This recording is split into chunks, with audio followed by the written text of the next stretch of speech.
rancang apa dalam Ini good point ini. Ya, Kan itu begini, saya tanyakan. orang sekarang kan sebagian kan bingung membaca realitas dan peta politik yang terjadi sekarang. Ya. Itu karena mereka nggak berangkat dari satu perspektif atau pegangan gitu. Makanya bingung. Ya. Selalu pakai suatu perspektif. Lepas dari perspektif itu benar atau salah, tapi Anda kalau punya satu perspektif, maka Anda nggak bingung, Anda nggak galau. Nah, saya dalam analisa politik, semua analisa politik itu selalu memulai dari kacamata Pak Jokowi. Oke. Saya mau coba membaca Pak Jokowi. Pak Jokowi ini maunya apa sih gitu. Baru kemudian dibuat turunan-turunannya. Dan itu akan mudah. Pak Jokowi itu menurut saya satu, dia mau Indonesia jadi negara maju tahun 2045. Udah jelas tuh postulat itu sudah. Yang kedua, dia merasa sudah tahu formula apa yang harus diambil untuk menuju Indonesia maju itu. Apa itu? Apa program-program itu? Satu, pembangunan infrastruktur, 2 digitalisasi, 3 hilirisasi, 4 pembangunan SDM, termasuk di dalamnya pendidikan, kesehatan, pangan, yang kelima IKN Nusantara, begitu. Jadi siapa yang mau didukung oleh Pak Jokowi harus menjalankan 5 hal itu kalau menurut saya. Oh, ini you bicara tentang keberlanjutan. Iya, keberlanjutan. Okay. Nah, Pak Jokowi sendiri di setiap forum relawan secara konsisten mengatakan kepemimpinan nasional 3 periode ke depan itu sangat penting, 2024, 2029, 2034. Itu tadi saya bilang, kalau mau tahunya Jokowi itu dengerin di acara relawan dan di acara PSI gitu loh. Jangan dengar tempat yang lain gitu. Termasuk di rumahnya. Ya, ya, itu kan acara PSI, itu PSI kan. Benar berarti, itu PSI. Nah, yang ketiga, dia sudah mengatakan carilah pemimpin yang konsisten terhadap tujuan itu dan cara itu.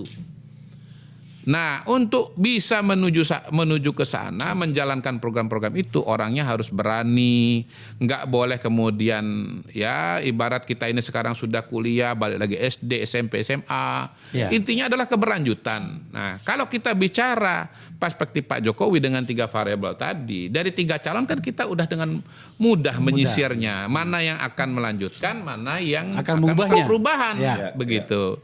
Nah, dari 3 nama ini Anies temanya perubahan, sudah jelas out of question gitu loh. Nah, yang 2 inilah berebut menjadi orang yang akan meneruskan Pak Jokowi. Nah, Pak Jokowi pasti akan cawe-cawe kalau menurut saya. Kenapa? Pada hari ini dia punya tugas sejarah. Dia merasa beban sejarah itu dia gitu. Bola orang paling bertanggung jawab untuk membuat bangsa ini menjadi negara maju atau tidak. Dia sadar itu dirinya. Ini tugas, ini define ini apa namanya? Ini tugas dari atas ini, tugas sejarah. Tugas kalau sejarah itu kan takdir. Ini tugas takdir, gitulah. Saya terus terang sudah membayangkan Bung Karno kenapa dia pidato Indonesia menggugat tahun 1930 pada usia 29 tahun. Seusia dengan Kaisang sekarang. Seusia Kaisang sekarang. Jadi kalau mohon maaf nih, orang-orang suka high stories. Oh, anak muda nggak ngerti apa-apa. Lu tahu nggak yang namanya Bung Karno itu pidato Indonesia menggugat memimpin kemerdekaan Republik pada umur 29.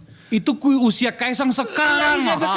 Di PSI. Loh, iya. Menjadi ketua PNI. Pidato tadi malam itu menurut saya adalah manifesto politik anak muda Indonesia.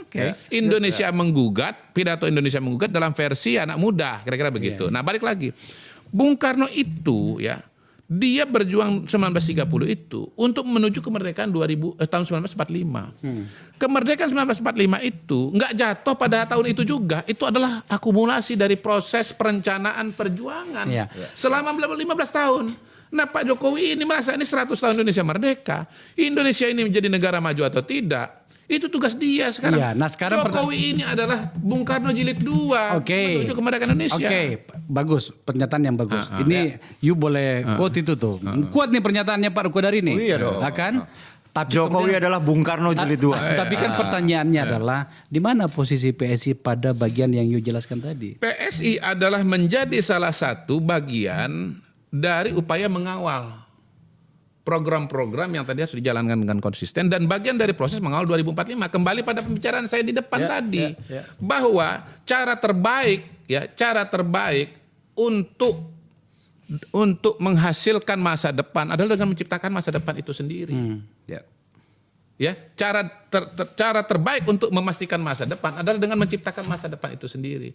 Jadi anak-anak muda ini, ya Kaisang ini sedang menciptakan nasibnya sendiri, Ya, sedang menciptakan nasib masa depannya sendiri 2045, Ya. dan itu nggak lama. Oke. Lah kita sekarang barusan diskusi Bang, gimana kita tahun 98, itu 25 tahun yang lalu. Tanpa terasa ya. Jadi tanpa terasa gitu. Jadi 20 tahun, 15 tahun itu sebetulnya nggak lama. Iya.